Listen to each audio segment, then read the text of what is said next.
is number 10 Miami at Texas A&M, the noon slot Eastern time. I think this is the best matchup of the first round, most interesting matchup, most coin flippy matchup. What do we think of this? Really, one of these two teams should be replaced with Notre Dame, is what I think. Both of these Shut teams up. may have beat Notre Dame on the field, but they just deserve to be in, man. Fuck. Yeah, we need to see Texas A&M play Notre Dame. We haven't seen that Yes. yet. Yes. Okay, but yeah, sorry, Josh. What were you gonna say?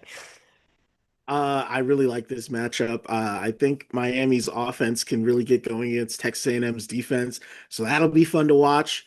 I am excited for Marcel Reed to be in a blow it against Carson Beck game who could blow it himself. I think this could be a disaster, and one of these quarterbacks is launched into the sun for totally ruining a playoff game. I do like Texas A&M hosting. I think having a home field playoff game there, beautiful. I'm excited for that environment. Um, I am unsure what version of these teams we're going to get. Texas A&M has not been perfect, but they've found ways to win every game but the Texas game. And I don't think Miami has the structure to pull off a win like that on the road. So, I think I can't help it because the logos are the same.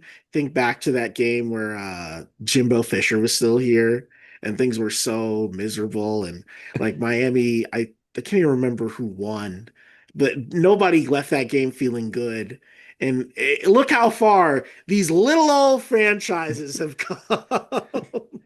I do trust Mike Elko to be able to fix some stuff in the 2.5, 3 weeks that they've had since the Texas game. Just because I think he's a good football coach, right? Like they've got a lot of time to work on stuff, get healthy. Like you guys said, I'm really excited for this game. Out of all four games, this is like the most appointment viewing, you know. If I had to rank the games 1 through 4 of what I'm most excited for, this is far and away number one. I'm Yeah, excited, like you said, Carson Beck, man. Who would have thought it? The you're four gonna million dollar man. you're gonna be surprised by what I say here. So here's the thing. I see this as two very good defensive lines, right? Miami's defensive line is really good. Marcel Reed is very good at buying time. You know, my A&M's defensive line is very good. Carson Beck is far worse at buying time. Um, I like A&M's play calling offensively better.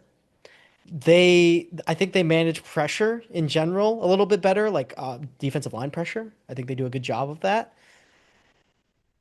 They're at home. There's a lot of things going their way, but I think Miami's offense is a little bit more dynamic. They can push the ball downfield. They've got a decent screen game. And if they can get a run game that's material, I think that I trust Carson Beck to turn the ball over or just on a play-to-play basis make better decisions than Marcel Reed under pressure because I almost think in a weird way the fact that he doesn't have like he can't buy time, forces him in general when he's under pressure to just get rid of the ball, do stuff like that. Marcel Reed being a playmaker is his best asset and liability at times, especially in that Texas game. You know, he forced balls because he has the ability to buy time. Um, so I'll say I think Miami will pull this off.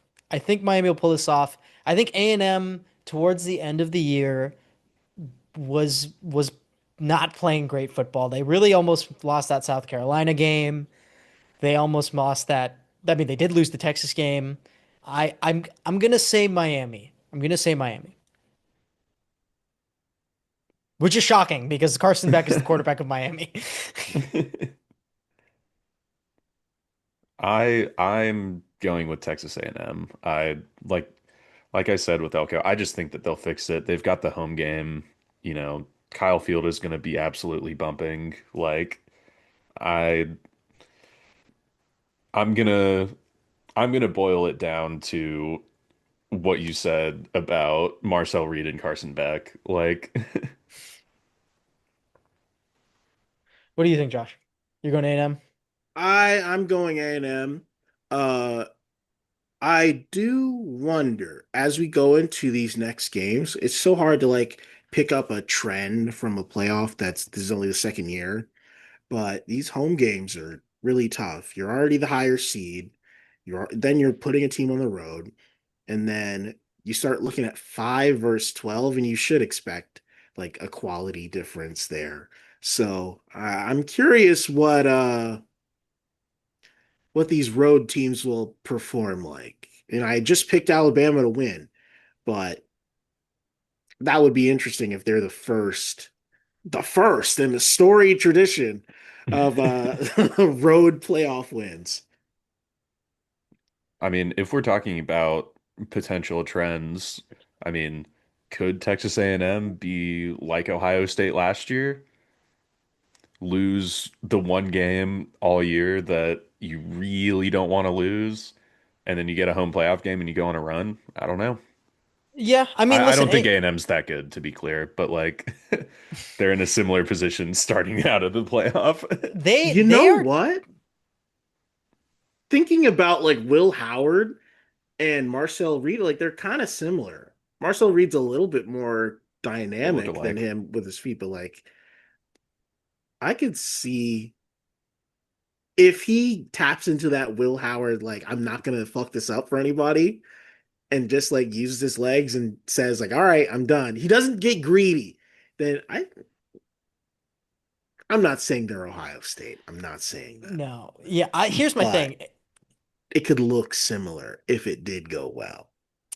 Here's my thing. A&M has a puncher's chance against anybody on like overall talent composition. Um, they also, if they win this game, their next game's in Dallas. So they catch a good path if they win this game in terms of like just having a home field advantage, kind of. Hmm. But that's getting ahead of ourselves. Anyway, yes. I'm picking Miami. So I just think that their offense has been way too inconsistent to close out the year to win this game. But anyway, next game, number 11 Tulane at number 6 Ole